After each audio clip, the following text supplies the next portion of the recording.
नमस्कार, मैं हूं गायत्री शर्मा। इस समय हमारे देश में दुनिया का सबसे बड़ा टीकाकरण अभियान चल रहा है। कोरोना वैक्सीन लगाने का काम तेज गति से किया जा रहा है, लेकिन कोविशील्ड के 2 डोज के बीच में गैप को लेकर एक बार फिर ये संकेत मिल रहे हैं कि सरकार इसे कम कर सकती है। कल ही नीति आयोग के सदस्य वीके पॉल ने कहा कि सरकार को सुझाव दिया गया है कि कोविशील्ड की 2 डोज के बीच में गैप को कम किया जाए। साथ ही एक और सुझाव सामने आया, जिन लोगों को कोरोना हो चुका है उन्हें वैक्सीन देने की जरूरत नहीं है। ध्यान दीजिए, ये दोनों ही अभी सुझाव हैं, इन्हें लागू नहीं किया गया है।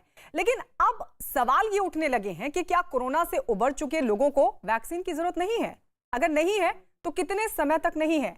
इंडियन हेल्थ एसोसिएशन ने आखिर ये सुझाव किस आधार पर दिया है? क्या कोरोना से उबर चुके लोगों को हाल फिलहाल वायरस से खतरा नहीं है? क्या इसके पीछे कोई सिद्धांत है कि कोरोना से उबर चुके लोगों को वैक्सीन की जरूरत नहीं पड़ेगी? क्या वैक्सीन का गैप कम करने की जरूरत है? अगर है तो क्यों है? क्योंकि पहले तो कहा गया था कि गैप बढ़ाने से वैक्सीन की एफिकेसी यानी कि वायरस को मारने की क्षमता बढ़ेगी। आखिर बार बार फैसले क्यों बदलने पड़ रहे हैं?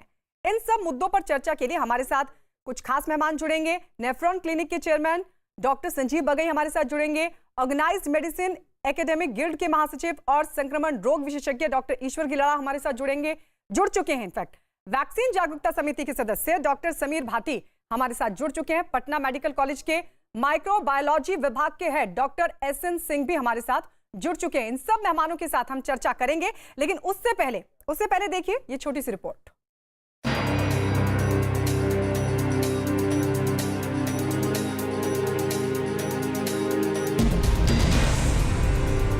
जिनको हो गया है कोविड वो टीका ना लगाएं। कोरोना के बचाव का एक ही तरीका है, वैक्सीन। यानी यही रामबाण है जो कोरोना को मात देगा। इसलिए देश में वैक्सीनेशन अभियान चलाया जा रहा है। लेकिन अब सरकार को वैक्सीनेशन पर नए सुझाव मिले हैं। ये सुझाव इंडियन पब्लिक हेल्थ एसोसिएशन ने एक चिट्ठी लिखकर दिए हैं। इंडियन पब्लिक हेल्थ एसोसिएशन ने लिखा है कि जिन्हें कोरोना हुआ है उन्हें वैक्सीन लगाने की जरूरत नहीं है, क्योंकि जिन्हें कोरोना हो चुका है वो अब उससे उबर चुके हैं, उनमें नेचुरल इम्यूनिटी बन गई है। इसलिए वैक्सीन लगाने के लिए खास आयु वर्ग को प्राथमिकता देनी चाहिए। एसोसिएशन ने यह भी लिखा है कि वैक्सीनेशन की कमी को देखते हुए रणनीति बदलने का सुझाव। एसोसिएशन ने कहा है कि सरकार को इन सुझावों पर विचार करना चाहिए। सजेशन आता है कि जिनको हो गया है कोविड वो टीका ना लगाएं। इसका फैसले जो हैं वो इंस्टीट्यूशनलाइज मैकेनिज्म में किए जाते हैं, और वो मैकेनिज्म जो है एनटेगी है, national technical advisory group on immunisation है। वो इन सुझावों को रिसीव भी करते हैं, वहाँ एक्सपर्ट्स हैं। ये फैसले फिर पूरी पिक्चर को लेके किए जाते हैं।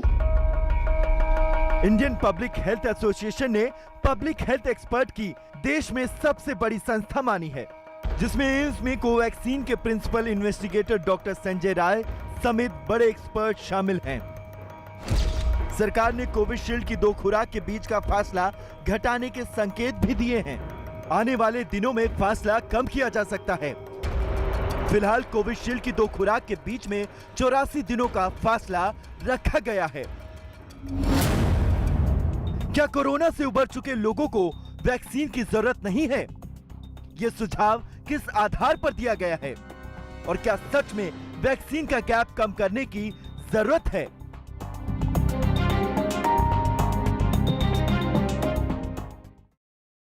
और चर्चा के लिए सभी खास मेहमान हमारे साथ जुड़े हुए हैं। डॉक्टर समीर भाटी, क्योंकि आप वैक्सीन अवेयरनेस कमेटी के मेंबर हैं, इसलिए शुरुआत सर आपके साथ। ये जो सुझाव दिया गया है इंडियन पब्लिक हेल्थ एसोसिएशन की तरफ से, पीएम को चिट्ठी लिखी गई है, वो ये कह रहे हैं कि कोविशील्ड का जो गैप है दूसरी डोज का उसको कम किया जाए। और एक सुझाव जो दिया गया है वो ये कि अब जिन लोगों को संक्रमण हो चुका है कोरोना का, उनको वैक्सीन की जरूरत नहीं है। सर, ये बहुत बड़ी संस्था है, बड़े बड़े एक्सपर्ट, आपकी नजर में आप कैसे देख रहे हैं इस सुझाव को? देखिए, जिस तरह से कोविशील्ड के अंदर अभी पीरियोडिकली कुछ चीजें चेंज हुई है, कुछ अमेंडमेंट हुआ है, उसमें पहले हमने जो देखा था कि 6 हफ्ते का गैप करने के अंदर जो इसकी इफेक्टिवनेस देखी गई थी वो अराउंड 50 to 60% बताई गई थी, और 12 से 16 हफ्ते के अंदर जो इसकी इफेक्टिवनेस थी वो अराउंड 81.3% दिखाई गई थी। तो इसके पीछे कुछ बेस होता है, उसी की वजह से जो है ये अमेंडमेंट होता रहता है। अगर हम ओवरऑल भी देखें तो अभी वैक्सीन को लॉन्च हुए कितना समय हुआ है, 16 जनवरी से हमारे देश में वैक्सीन लॉन्च हुई है, और जिस तरह से डेटा और आता रहता है उस डेटा के अकॉर्डिंगली पॉलिसीज और एसओपीज अमेंडमेंट होती रहती है। दूसरा जो अभी बात चल रही है आपकी कि उसका गैप फिर से कम किया जाए, तो गैप कम करने के लिए अभी जो नई गाइडलाइंस उन लोगों को जिनको मतलब अंतर्राष्ट्रीय यात्रा पर जाना पड़ रहा है, या उन्हें पढ़ाई या रोजगार या ओलंपिक टीम में इस तरह की चीजों के लिए उनको जर्नी करनी पड़ेगी, तो उनके लिए जो ये गैप है वैक्सीनेशन का, उसको कम किया जा सकता है सेकंड डोज के लिए स्पेसिफिकली। और जो हम बात कर रहे थे कि जिनको ऑलरेडी कोविड हो चुका है, इन्फेक्शन हो चुका है, तो जो री इन्फेक्शन की को लेकर कुछ स्टडीज आई हैं, यूके से भी कुछ इस तरह की स्टडीज आई है, और स्पेसिफिकली डेनमार्क और अमेरिका से भी कुछ स्टडीज आई हैं, जिनमें पाया गया है कि जो अगर आप इन्फेक्ट हो गए तो नेचुरल इम्यूनिटी आपकी काफी लंबे समय तक रहती है। तो उस चीज को देख के इस बात को कहा गया है कि आप नेचुरली, क्योंकि अगर हम इस बार भी देखें जो हमारी सेकंड वेव थी, सेकंड वेव के अंदर भी हमने बहुत ही कम जो है री इन्फेक्शन के केसेस देखे गए हैं। हालांकि जो फर्स्ट इन्फेक्ट हुए थे पिछली वेव के अंदर वो नहीं थे, और नए केसेस ही हमने ज्यादा देखे थे। डॉक्टर एसएन सिंह, क्योंकि ये कहा गया है, जो सुझाव दिया गया है इंडियन पब्लिक हेल्थ एसोसिएशन की तरफ से, वो ये कह रहे हैं क्योंकि वैक्सीन की कमी है, उनकी तरफ से दलील दी गई है क्योंकि वैक्सीन की कमी है इसलिए इसे रीप्रायोरिटाइज करने की जरूरत है। सर, आप किस तरीके से देख रहे हैं इसको? ये किस आधार पे सुझाव दिया गया है? मैं इससे सहमत हूँ। मैंने भी माननीय प्रधानमंत्री को और बलराम भार्गव साहब को भी, और ये वीके पॉल साहब को भी, डॉक्टर वीके पॉल को, सबों को मैंने भी चिट्ठी लिखी है कि जो भी संक्रमित हो चुके हैं उनमें तो एंटीबॉडी बन गई, और हम लोगों का उद्देश्य वैक्सीनेशन का है एंटीबॉडी बनाना जो कि कोरोना से फाइट करेगा। अभी हमारे एम्स में बच्चों पर ट्रायल हो रहा था, 2 से 18 साल के बच्चे आए, जिसमें कि 75 to 80% बच्चों में कोरोना एंटीबॉडी था, कोरोना के विरुद्ध एंटीबॉडी बन चुकी थी। तो उसको हम लोगों ने छाट दिया कि भाई आप वो संक्रमित हैं और ठीक भी हो गए हैं। बच्चे हमारे संक्रमित भी हुए, ठीक भी हो गए, क्योंकि ये तो कोरोना में 90-95% तो एसिम्प्टोमेटिक होता है ना, यानी वो पहले से संक्रमित थे। यस, हाँ, संक्रमित थे। उनके गार्जियंस को पता भी नहीं चला कि वो बच्चे ठीक भी हो गए, और वो वैक्सीनेशन के लिए आए तो उनको छांटा गया कि भाई 80% बच्चे, बस 75 to 80%। इसलिए हमारे कहने का मतलब है कि जो हम लोगों ने यहाँ प्रक्रिया अपनाई वो हम अपनाएं, वैसे भी हम लोग अपनाएं उसको। जो भी वैक्सीनेट कराने आ रहे हैं हमारे यहाँ, जैसे 1 लाख आदमी आए तो उसमें तो 70% लगता है कि कोरोना हो गया उन लोगों को। दूसरी वेव जो आई वो पहली वेव से भी 4 गुना ज्यादा संक्रमण कर गई जनरल पॉपुलेशन को। शायद ही कोई घर बचा हो जिसमें यहाँ के संक्रमण नहीं हुआ। इसीलिए हमको वो स्क्रीनिंग करने की जरूरत है, और मेरा सजेशन है कि रैपिड किट को हम लोग इस्तेमाल करें, rapid antibody kit. Rapid antibody kit से पता चल जाएगा कि M line, G line, 2 line आती है उसमें। M line recent infection indicate करता है, जी लाइन लेट इन्फेक्शन। अगर दोनों लाइन आ गई जी तो हम सर उस पर आएंगे, लेकिन आप मुझे बताइए, क्या ये जो सुझाव दिया गया है आपको लगता है ये उचित है, ये सही है?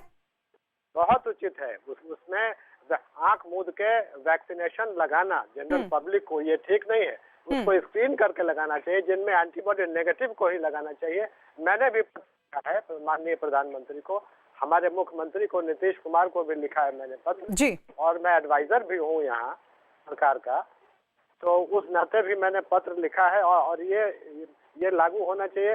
4 महीने में हम लोग अगर ये प्रक्रिया लागू कर देते हैं तो 2-3 महीने में पूरे कंट्री को वैक्सीनेट कर देंगे। फिर जब 4 महीने के बाद हमारे यहाँ प्लेंटी ऑफ वैक्सीन हो जाएंगी तो फिर सबों को लगाते रहेंगे हम लोग। पर सर ये जो एंटीबॉडीज है ये कब तक रहेगी? जो नेचुरल इम्यूनिटी डेवलप हुई है वो कब तक रहेगी? सर मैं उस पर आऊंगी। डॉक्टर ईश्वर गिलाड़ा, आपके पास आते हुए आप इन सुझावों को कैसे देख रहे हैं? क्योंकि ये संस्था ये भी कह रही है कि जो गांव के लोग हैं उनको ज्यादा वैक्सीनेट करना चाहिए, तो क्या गांव में ज्यादा खतरा है? मैं इस मत से सहमत हूं, और ये बात मैं अभी से नहीं 4-5 महीने से बोल रहा हूं। जिस समय वैक्सीन आया तभी हमारा सबका उद्देश्य क्या होता है? हर्ड इम्यूनिटी लाना। हर्ड इम्यूनिटी 2 तरीके से आती है, एक आपको इन्फेक्शन होने की वजह से आती है और एक आपको वैक्सीन लगाने की वजह से आती है। हम नहीं चाहते कि सब दुनिया को इन्फेक्शन हो जाए और फिर हर्ड इम्यूनिटी आए, इसीलिए तो वैक्सीन की वो पहल हुई है। लेकिन अगर हमारे पास पहले दौर में और दूसरे दौर में इतने लोग ऑलरेडी इन्फेक्ट हो चुके हैं, मैं मेरे क्लिनिक में जुलाई 2020 से सबका एंटीबॉडी टेस्ट करता हूँ। मेरे पास HIV के, इन्फेक्शन डिसीज के और दूसरे बहुत मरीज आते हैं। और मुझे क्या देखने को मिला है कि जुलाई में 10% लोगों को इन्फेक्शन था, और यह आज इन्फेक्शन जो हम देख रहे हैं 55-60% लोगों को इन्फेक्शन हो चुका है। तो अभी जो एम्स वाले डॉक्टर साहब बता रहे थे कि वो बात सही है कि ऑलरेडी ऐसा कोई घर नहीं छूटा है कि जहाँ पे इन्फेक्शन हुआ है। अब दूसरी बात मैं ये बता दूं कि मेरे 5 भाई 3 बहन है, हमारे 8 लोगों में 50 लोग का परिवार है। 50 लोगों में ऑलरेडी 26 लोग इन्फेक्टेड है। तो जो इन्फेक्टेड है उनके पास एंटीबॉडी है, और 2 ऐसे स्टडी आई है अमेरिका में कि जो इन्फेक्टेड है खुद के इन्फेक्शन से, उनका एंटीबॉडी ज्यादा टिकता है, उनको कई साल भी इन्फेक्शन का खतरा नहीं है। अब जिसको री इन्फेक्शन हो रहा है, ये जी बहुत सर, मैं वही लोग पूछने हैं। वाली थी, क्योंकि कई ऐसे लोग हैं जिनको री इन्फेक्शन हो चुका है, मतलब वो पहले भी संक्रमित हुए, अब दूसरी लहर में भी संक्रमित हो गए। लेकिन ऐसे लोग बहुत कम है, और जिनको हुआ भी है उनका इन्फेक्शन बहुत माइल्ड है। अब ये एक बात याद रखें कि हमारे पास खाना लिमिटेड है, और खाना जब लिमिटेड है तो हम ऐसे लोग को देंगे कि जिन्होंने ब्रेकफास्ट नहीं किया है। जिन्होंने ब्रेकफास्ट किया उसको लंच को थोड़ा हम डिले कर सकते हैं। तो जो ऑलरेडी संक्रमित हो चुके हैं उनको ब्रेकफास्ट मिल चुका है, उनको बहुत गड़बड़ करने की जरूरत नहीं है। दूसरी बात यह है कि हमने क्या किया, एक एस्ट्राजेनेका का जो ट्रायल हुआ था यूके में, उनकी एक चीज उठा ली कि जो दो इन्फेक्शन में 2 डोज में गैप है, वो गैप को हमने उनको देख के बढ़ा लिया। लेकिन उन्होंने और एक गलती की थी, कि जो सेकंड डोज दिया उन्होंने 50% डोज में दिया। जिनको 50% डोज मिला उनका रिजल्ट अच्छा आया, 91% आया, और जिनको पूरा डोज मिला उनका रिजल्ट आया 80%। तो हमने जो दूसरी गलती की है उसको भी हमने इंप्लीमेंट करना चाहिए। एक बार इसको हम ढंग से और समझेंगे, हमारे दर्शकों को भी बहुत आसानी होगी। हमारे साथ डॉक्टर संजीव बगई भी हैं, जल्दी से, क्योंकि ये जो संस्था की तरफ से सुझाव दिए गए हैं उन पर एक रिएक्शन हो, क्योंकि आप लोग भी बड़े एक्सपर्ट्स हैं। डॉक्टर संजीव बगई, आप संस्था के इस सुझाव को कैसे देख रहे हैं? क्योंकि एक दलील इस सुझाव के पीछे उनकी तरफ से यह भी दी गई है कि आप एक खास उम्र को जो टारगेट कर चुका है कोरोना, उसी को वैक्सीन लगाइए। जिस खास एज के लोगों को कोरोना ने टारगेट किया, मौतें हुई, जिस खास एज ग्रुप के लोगों को, आप जो लोग संक्रमित नहीं हुए आप उन लोगों को टारगेट कीजिए, मतलब उनको वैक्सीन लगाइए, बाकियों को नहीं। इसमें बहुत से अलग अलग एस्पेक्ट्स आपने इकट्ठा हम डिस्कस कर रहे हैं, तो उसको ब्रेकअप करना जरूरी है।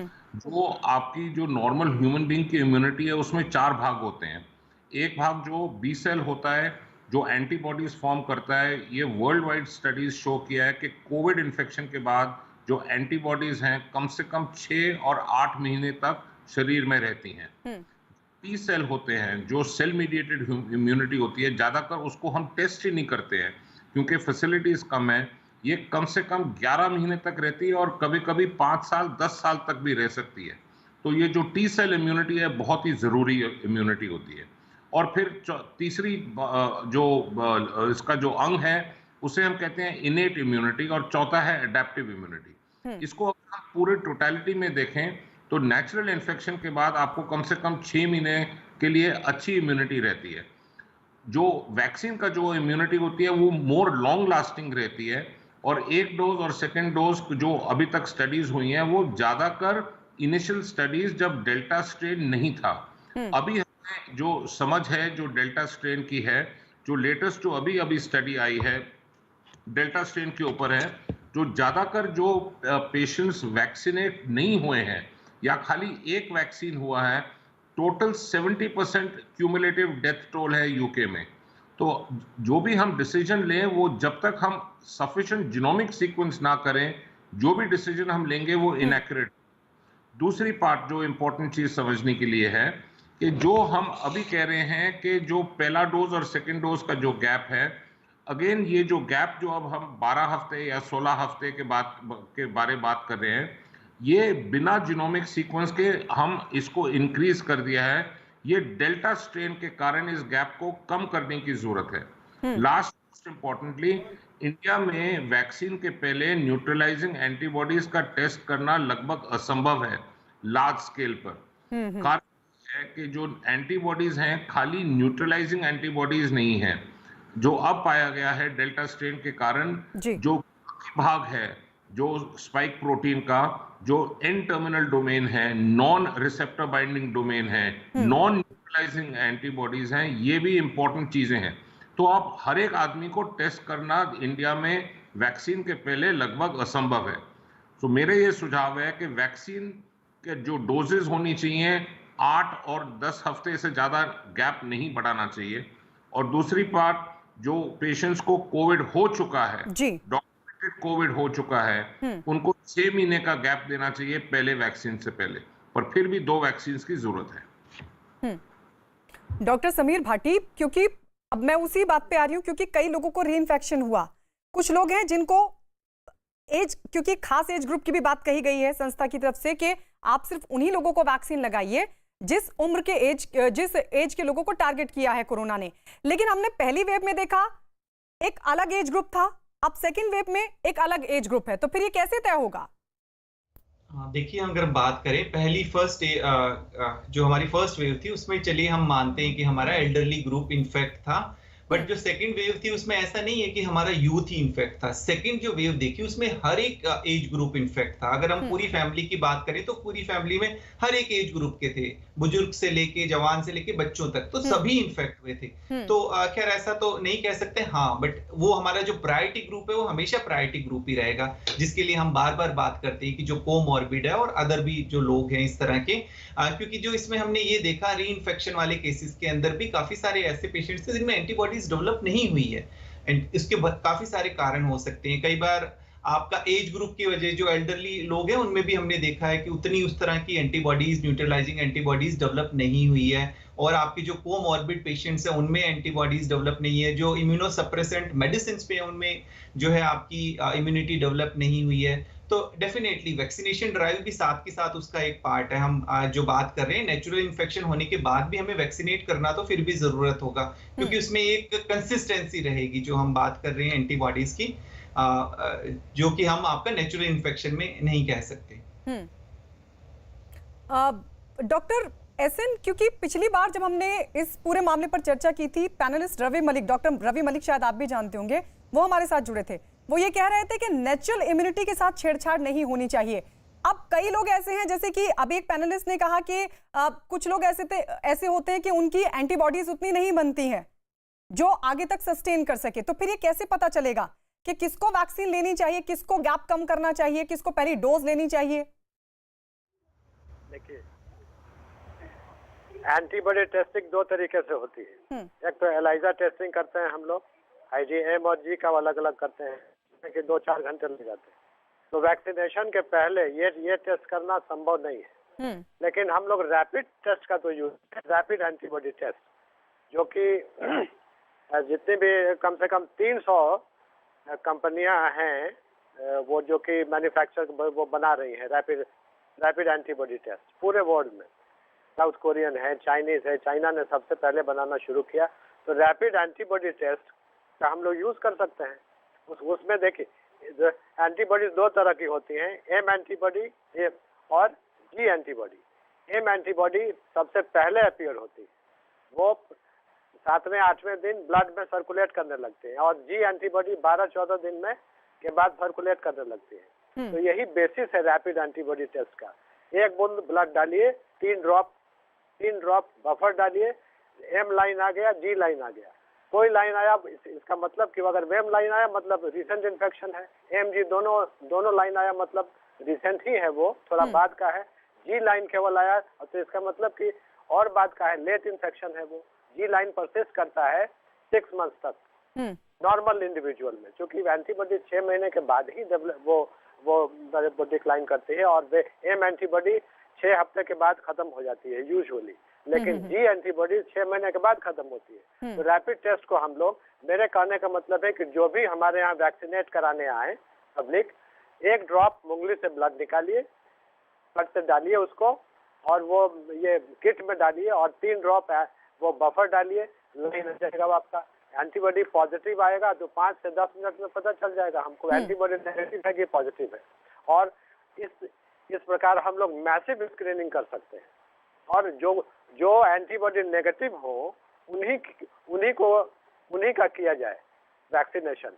बाकी जिसमें लाइन आ गई, एम लाइन चाहे जी लाइन, मतलब एंटीबॉडी पॉजिटिव, उनको हम लोग बाद में बुलाएं कि भाई अब अगर दोनों लाइन आती हैं तो उन लोगों को बुलाएं हम लोग 6 महीने के बाद, जी लाइन आती है तो उन लोगों को 3-4 महीने के बाद बुलाएं। इस प्रकार 4-5 महीने में तो हमारे यहाँ प्लेंटी बहुत ज्यादा संख्या में वो वैक्सीन का प्रोडक्शन वो शुरू हो जाएगा। तब हम आंख मूंद के लगा सकते हैं सबों को, लेकिन अभी हमको थोड़ी कंजूसी करनी पड़ेगी जी। कंजूसी मतलब कि जो नेगेटिव हो उन्हीं को लगाएं, एंटीबॉडी नेगेटिव को ही लगाएं, पॉजिटिव को नहीं लगाएं। पॉजिटिव मुझे विश्वास है कि जैसे 5 लाख 4 लाख आदमी आए तो 3 लाख तो जरूर छट जाएंगे। 1 लाख को ही वैक्सीनेट करना पड़ेगा। पर सर अब ये कितना प्रैक्टिकल होगा? अब ये एक नया यानी एंटीबॉडी टेस्ट, हालांकि पिछली बार भी एंटीबॉडी टेस्ट बहुत जगहों पर किए गए थे, लेकिन हर किसी का एंटीबॉडी टेस्ट करना क्या ये प्रैक्टिकल होगा डॉक्टर ईश्वर गिलाड़ा? बिल्कुल प्रैक्टिकल है,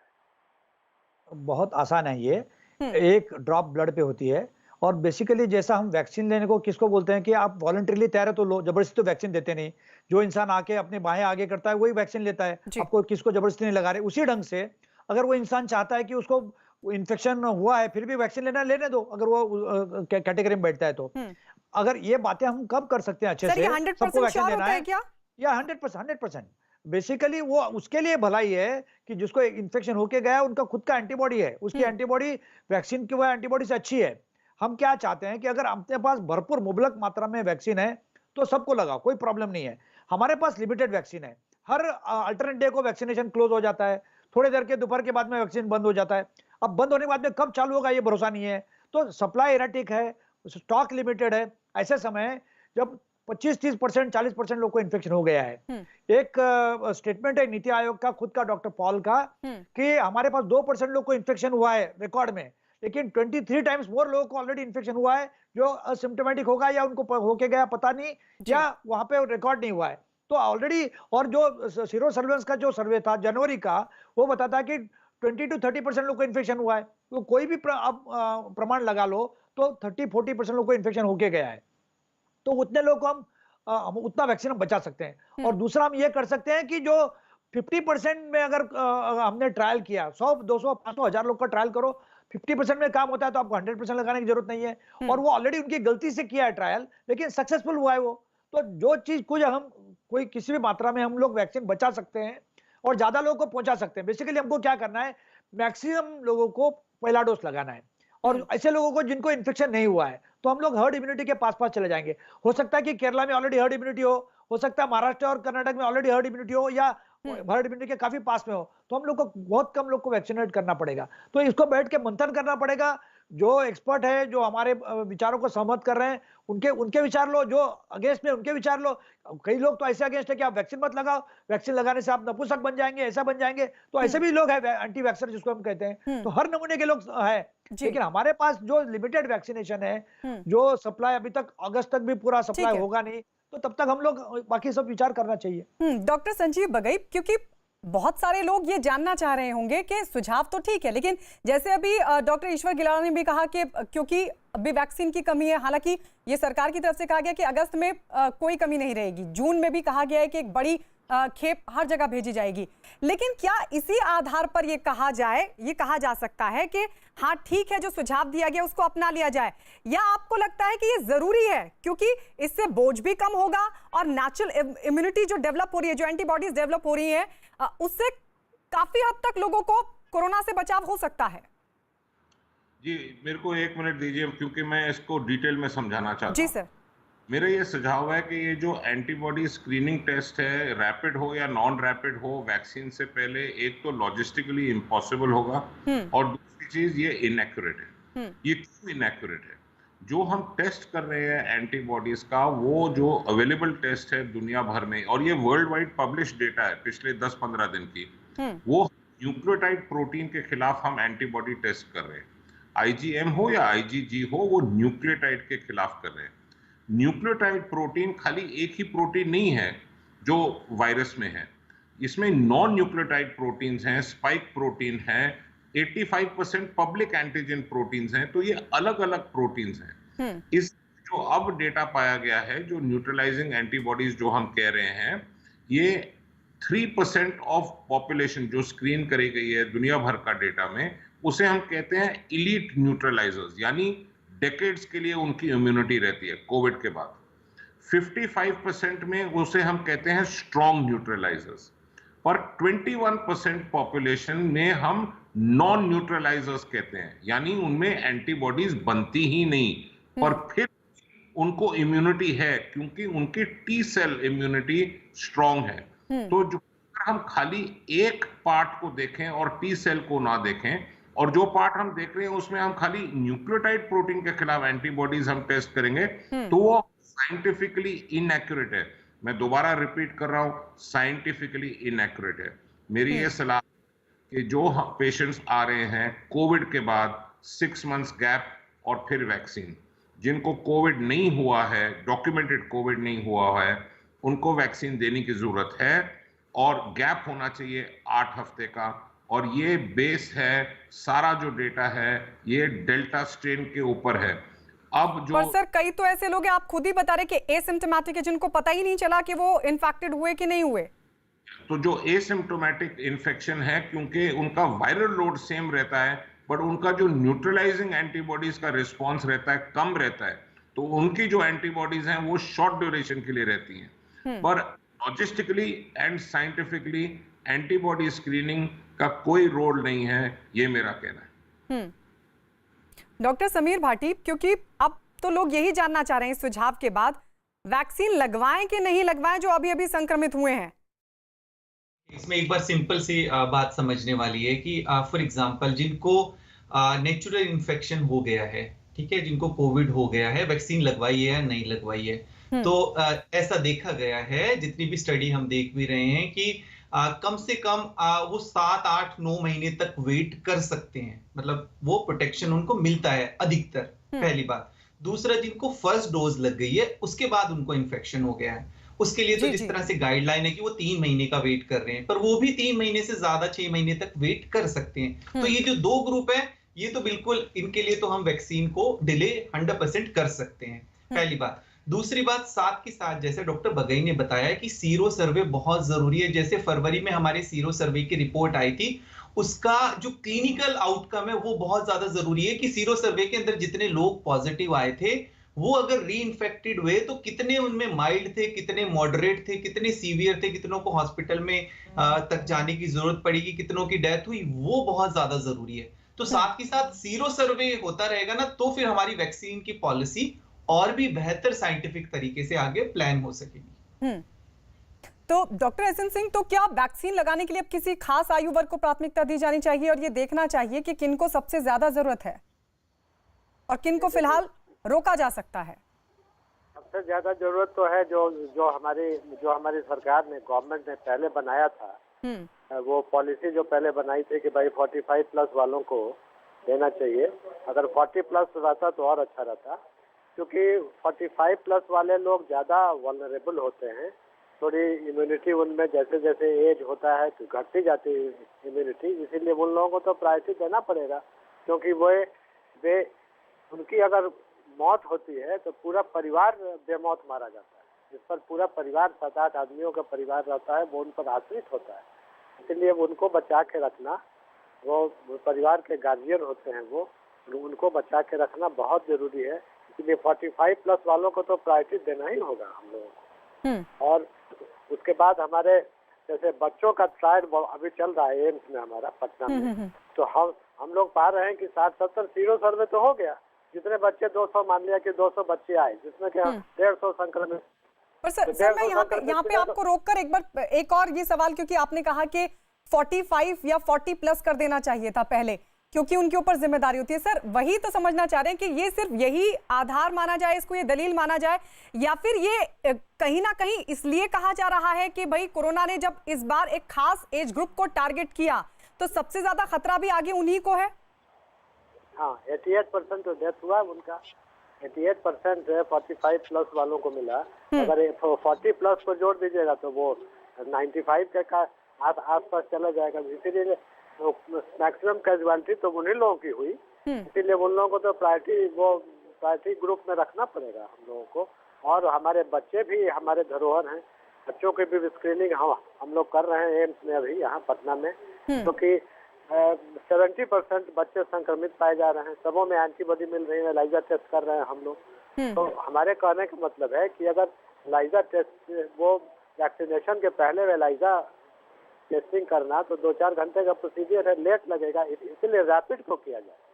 रैपिड करके फटाफट हम लोग वैक्सीनेट करते जाएं और जिनमें एंटीबॉडी मिले लाइन सब आए, इमरजेंसी उन लोगों को किनारे करते जाएं। इससे काफी सुविधा होगी, काफी सहूलियत होगी हम लोग। रैपिड टेस्ट के चलते, रैपिड टेस्ट से हम लोग दुनिया की सारी संक्रमित बीमारियों की पहचान करते हैं, हेपेटाइटिस बी, हेपेटाइटिस सी। पर डॉक्टर संजीव बगई तो कह रहे हैं कि ये संभव नहीं है और ऐसा करना भी ठीक नहीं है। जितने जैसे एड्स का पेशेंट है, एक ड्रॉप में पता चल जाता है कि भाई रैपिड से कि एड्स उसको है कि नहीं है, डेंगू का है, चिकनगुनिया का है, जापानीज एनकेफेलाइटिस है, जितनी बीमारियां हैं सबों को रैपिड से कर रहे हैं हम लोग टेस्ट। रैपिड टेस्ट, टाइफाइड है, मलेरिया है, कालाजार है, कालाजार में मार के 39 तुरंत रैपिड टेस्ट कर रहे हैं। रैपिड टेस्ट रिलायबल नहीं रहता तो ये क्यों आता? डॉक्टर ईश्वर कुछ कहना चाह रहे हैं मुझे लगता है सर। मैं संजीव बगई साहब के एक बात से सहमत नहीं हूँ। वो सवाल कर रहे हैं कि ये लॉजिस्टिकली पॉसिबल नहीं है। आपको बता दो कि सारे देश में जब ये कोविड चालू हुआ तो आरटीपीसीआर करने वाले 10 लैब भी नहीं थे, आज 10,000 लैब है। और आरटीपीसीआर तो बहुत मुश्किल टेस्ट है, नाक से निकालो, उसमें डालो, बफर में डालो, लैब में लेके जाओ, आरटीपीसीआर बड़े मशीन पे करो, उसके बाद में रिपोर्ट करो। यहाँ तो एक ड्रॉप में टेस्ट करना है और हम हमारे सर उसके लिए भी तो फिर अवेयरनेस चाहिए। अभी हम वैक्सीन के लिए अवेयर कर रहे हैं लोगों को, कोरोना से बचाव के लिए अवेयर कर रहे हैं, फिर इस टेस्ट के लिए अवेयर करना पड़ेगा सबको। नहीं, हमारा प्रॉब्लम क्या हुआ है, जो लोग अवेयर हैं, जो लोग काम अच्छे से कर सकते थे उनको हमने जोड़ा ही नहीं है काम में। जैसे हमारे देश में 12,50,000 एमबीबीएस डॉक्टर है, मैं आयुष डॉक्टर की बात नहीं कर रहा हूँ, 4.5 लाख पोस्ट ग्रेजुएट डॉक्टर है, 17 लाख डॉक्टर है, उसमें से 20% भी हम जोड़े हमारे वैक्सीनेशन के काम में, तो हम रोजाना 3 करोड़ वैक्सीनेशन कर सकते हैं और 1 करोड़ भी करें तो काफी है।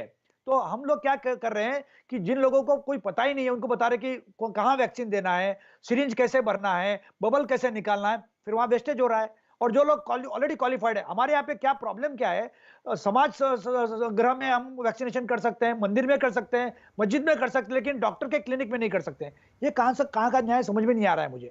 तो डॉक्टरों तक ये वैक्सीन पहुंचा ही नहीं है और हर जगह मोबाइल क्लिनिक लगा दो, ये लगा दो, कौन देगा? तो हम डॉक्टरों को पहले इन्वॉल्व करें और डॉक्टर अपने आप अपने मरीजों को बताएंगे, क्योंकि आप डॉक्टरों को इन्वॉल्व नहीं करेंगे, मरीज वो डॉक्टर से पूछेंगे नहीं। और हम लोग हमारे लोगों को अनाड़ी क्यों समझ रहे हैं? आप उनको बता दो कि आपको अगर कोरोना हो गया है, आप एडमिट थे, आपका आरटीपीसीआर पॉजिटिव एक ग्रुप है, दूसरा आपके परिवार में किसको हो गया है, आइए आपका एंटीबॉडी टेस्ट करते हैं। उसके बावजूद भी वो मरीज वैक्सीन लेना चाहता है, दे दीजिए, लेकिन हम कम से कम कुछ लोगों को डिफर कर सकते हैं और बहुत ज्यादा तादाद में लोग डिफर होंगे। जी डॉक्टर संजीव, जो भी हम अभी डिस्कस कर रहे हैं, प्लीज ये समझिए कि जो भी अभी तक हमने जीनोमिक सीक्वेंस इंडिया में किया है, हम किस लिए जीनोमिक सीक्वेंस कर रहे हैं, ताकि हम पता कर सके कि कौन सा वेरिएंट किस भाग इंडिया में ज्यादा डोमिनेंट है। अभी तक इंडिया में पिछले 2 महीने में 16,000 ऑड अभी तक जीनोमिक सीक्वेंस हुए हैं। यूके में पिछले 2 हफ्ते में 4.5 लाख जीनोमिक सीक्वेंस हुए हैं। सो हमें जीनोमिक सीक्वेंस ज्यादा करना है। अगली बात, जो जीनोमिक सीक्वेंस के जो अभी तक डेटा मिला है, जो हेल्थ मिनिस्ट्री से है, 65% डेल्टा स्ट्रेन का मिला है। ये डेल्टा स्ट्रेन है क्या, प्लीज ये समझना बहुत ही जरूरी है, नहीं तो हम किसी और चीज के बारे में बात करते रहेंगे और उसका निचोड़ नहीं निकलेगा। ये डेल्टा स्ट्रेन में 13 म्यूटेशंस हैं और वो जो म्यूटेशंस हैं not only vaccine escape mutation है, पर ये डायग्नोस्टिक भी एस्केप म्यूटेशंस हैं। जो आपका डॉकिंग साइट है इस वायरस का, वो पहले डॉकिंग साइट से अलग है, भिन्न है। तो जो हम टेस्ट कर रहे हैं, जो एंटीबॉडीज का जो हम प्रयोग कर रहे हैं, ये इस चीज के लिए इतना एक्यूरेट नहीं होगा। जो इनके जो क्लीवेज साइट्स हैं, जो फ्यूरिन क्लीवेज साइट्स हैं, जो अमाइनो एसिड्स की जो डिलीशंस एंड सब्स्टिट्यूशंस अब हुई हैं, वो अलग है। दूसरी चीज जो मेरे को पैनलिस्ट ने कहा, जो हम कह रहे हैं कि लॉजिस्टिकली पॉसिबल है, शायद हो, बट मेजर मेट्रोज में अगर हम आउट ऑफ मेट्रोज जाएं, टियर 2 टियर 3 सिटीज में जाएं, विलेजेस में जाएं, इस तरह का हमें जो टेस्ट करना लगभग असंभव होगा। जी, आप सभी हमारे साथ बने रहिए और लगातार इस चर्चा को आगे बढ़ाएंगे और बताएंगे अपने दर्शकों को कि जो लोग संक्रमित हो चुके हैं, क्या हाल फिलहाल में उनको वैक्सीन की जरूरत नहीं है और क्या 2 डोज के बीच का जो फासला है वो घटेगा। इस पर चर्चा लगातार जारी रहेगी। एक छोटा सा ब्रेक, फौरन लौट रहे हैं।